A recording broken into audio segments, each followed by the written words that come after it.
All right. The Niners get the punch out by Alfred Collins. It was an amazing play by the rookie from Texas, and he's getting better every week. What a play, though. That was a phenomenal play, and it should have ended the game, and it didn't. What do you think of how the Niners approached it? I mean, granted, they were on the 1 yard line. So the first play's got to be a quarterback sneak just to Yep. get you off of the one, right? So that I defend Kyle's first play. First play's got to be a giveaway, buck into the line or a quarterback sneak. It was. But then Kyle on second down and third down did the exact same thing. And on third down, they really just gave away the play. They just basically just kind of had Christian just kind of lay down. They didn't even really try to get the first down, and they gave the ball right back to the Rams. What were you thinking in real time? You also cover the Eagles. How do you think Sirianni and the Eagles would have tried to handle that right there? Were you thinking at all about? I mean, I guess that's the other question. As somebody who covers the Niners and the Eagles, do you get yourself comparing the two teams from time to time? What would Philly do here? What are the Niners doing here? I'm just really interested Philly's one of the best lines. Obviously, they're struggling a little bit this year, but it's one of the best lines in football. Yeah. What do you think Sirianni's play calls would have been there? Just kind of wondering. I've been wondering about this all night. I'm really eager to get your thoughts on this one. What do you think? Do you think Sirianni would have done the same thing? You think he would have done something different? How do you think they would have played their hand there if it had been the Eagles? In your thoughts? Well, speaking of both teams, how about the Niners using the tush push last night with Kyle Juszczyk pushing Mac juice Jones? Push? I like the juice push. Yeah, see, I have an issue with it because when I was at the Combine, John Lynch was very outspoken against the tush push, and I know he voted to ban it. But then the Niners, in a gotta-have-it spot, they use it. I think it's a little bit phony, but I do like the idea. Kyle Juszczyk behind Mac Jones, push him over the line to gain. And so I thought that was creative from Kyle Shanahan. Here's the thing. It works, by the way. It works. It just works. If you have a big quarterback with a strong lower half, it's a very effective play. And how many times do you see teams not be able to pick up 3rd and 1, 4th and 1 in short yardage situations and along the goal line, and they fail in those plays? Whereas the Eagles can use the tush push. They run it better than everybody else, and they're able to convert it. That's why they want to keep it, because it's a huge weapon for them. How about the Rams last night? 4th and 1, they run with Kyron Williams. The Eagles are going tush push there. And so that's why, I fight to keep the play alive, because I think it's a creative play. I think it's an effective play. Shanahan clearly thought the same because he used it to his disposal last night. As far as what the Eagles would do, Sirianni goes for the kill shot there, backed up on the goal line. Now with a throw? With a throw. Yeah. I'm Would they move the pocket, you think? Or how do you think he would do it? Yeah, I think he potentially moves the pocket. Here was kind of my thinking.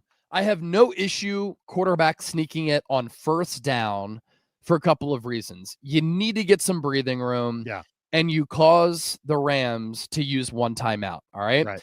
And so from that point, you're playing a clock management game, which isn't always Kyle Shanahan's strong suit.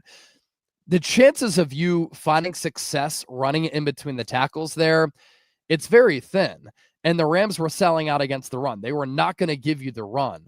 And so what I would do is try to throw it probably on 2nd and 3rd down, knowing if you do pick up a first down, the Rams at that point do not have enough timeouts to stop the clock. That's ball game right there. Another thing, too, you're up by 3. So if you give up a safety, it only becomes a 1-point game.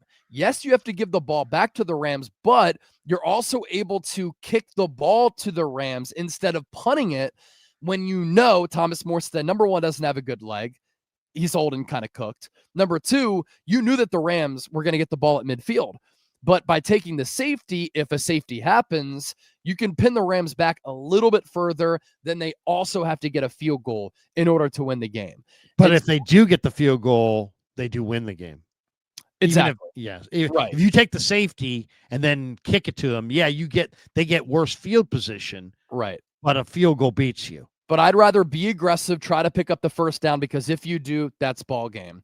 Worst case scenario, you take a safety, you're still up by 1. I still want to force the Rams to drive down the field to kick and execute the field goal, also knowing that the Rams special teams blocking on field goals has been really bad. 2 block kicks against the Eagles, and then obviously the extra point block last night. And so, yeah, I think the Eagles would have gone for the kill shot. If not on second down, definitely on third down. That's what I would have done. And what I just don't understand about Shanahan, like in the first half, he played to win. He was aggressive, he was creative, but when he builds a lead, he grows to be so conservative and he plays not to lose. And so he went for it on a couple of fourth downs in the first half. And I'm like, this is awesome. You know that you're shorthanded, step on the Rams' throats and end the ball game, go for the kill shot, seize the momentum, and continue to be aggressive. But then in the second half, he kind of lost that aggressiveness. And right there, you get the huge turnover forced by Alfred Collins. What a play by the rookie. You want that to end the ball game. So you made the play defensively, make the play offensively, and end the ball game by converting the first down. 2 last ones, and we're going to cut it a little short today, but Marquis Siegel had 13 tackles, 7 solo. Upton Stout had 8 tackles, 2 solo. The Niners played keep away. I thought that was probably the best thing they did to slow down the Rams. Mikel on the fourth down stop was really big too, penetrating the interior. Yeah, Mikel and Collins and Chase Lucas and then Siegel. Yep. I mean, that whole left side was a lot of rookies right there. But overall, when you look at this 49er defense, I mean, what stood out to you last night about the 49er defense? I mean, Stafford threw it 47 times. The Rams ran for almost 5 yards a carry, but they only had 16 carries. They had no offensive balance. And Puka, I don't know if it's stopping him, but it feels like they stopped him, even though he had 10 catches for 85 yards and a touchdown. Isn't this crazy too, that with all of those Rams carries, I think you said 16, 15 or 16, whatever it was, they did not have a negative gain on any of those carries until the fourth down stop. So all night they were in the green plus when running it until it came down to that fourth down stop when San Francisco's defense just nuts up. What I love about that play too, and I know we're kind of getting off topic, but it's just an awesome play. You know, Mikel Williams kind of penetrates to force Kyron to go a little bit to the right. You have Fred Warner shooting the gap, Chase Lucas shooting the gap. You have Diamador Lenore coming in from the corner, and then Marquis Siegel to finish it off. It's just such a clutch, high-level, collective team effort type of play. And I'm, you know, you want to talk about play calling. Like Stafford looked like an MVP last night. Stafford was incredible. And he put up all those numbers, only having 2 minutes time of possession in the first quarter, pretty much. I'm surprised that McVay took the ball out of his hands on that fourth down. I would have thrown it there probably. What are the Niners going to do to add to this defensive line? Because the one thing that also was clear, they got this win despite the fact they only got 1 sack on Stafford and they only got 2 hits on Stafford. So, I mean, this is 2 weeks in a row. They really didn't interfere with the quarterback or interrupt the quarterback, and they won this game. But I mean, this can't continue. I mean, the 49ers are going to have to figure out what's wrong with their run game and run it better. And they're also going to have to figure out where they can find some ability to move the other team's quarterback off the spot. If they don't solve those 2 things, it's going to probably not be a very impressive end to this year. What is your thoughts on that? How do you think Lynch should play his hand as it pertains to this defensive line? So I said earlier, when we were talking about the Niners' inability to run, how it's not sustainable for the entire year. They have to get that figured out. There are really 3 areas that aren't sustainable and conducive to having high-level playoff success and being a contender. Niners can't run it.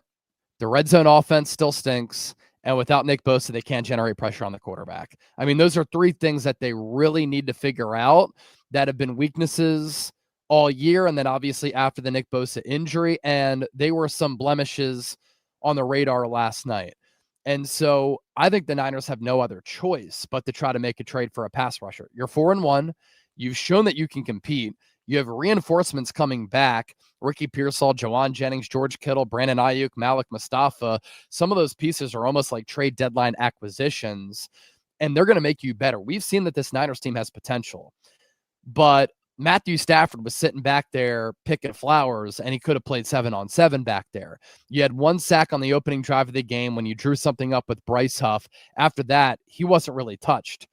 Against the Jaguars, you had no sacks and no quarterback hits for the first time in a game since 2015. You had 5 pressures in that game, 2 pressures last night. You can't play defensive football that way. And I think the Niners secondary has been pretty good, but you're asking them to do something unfair. Hold up for like 10 seconds.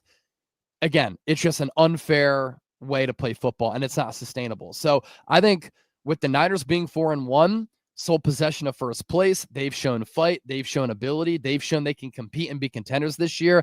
I think John Lynch has to feel really good about this football team, and last night's win is a moment where you say, we got to make a trade for a pass rusher. Makes the locker room believe, it makes us better, and we're in the mix in the NFC. You know, I know the Eagles haven't played their best ball. I still think they're number 1 in the NFC. The Lions have been really good the last few weeks ever since getting drubbed week 1 against the Packers. After that, though, the Packers have looked like shit the last couple of weeks. Like, the NFC after those 2 top teams, I think is wide open, and I think you can put the Niners right there, but they need a pass rusher.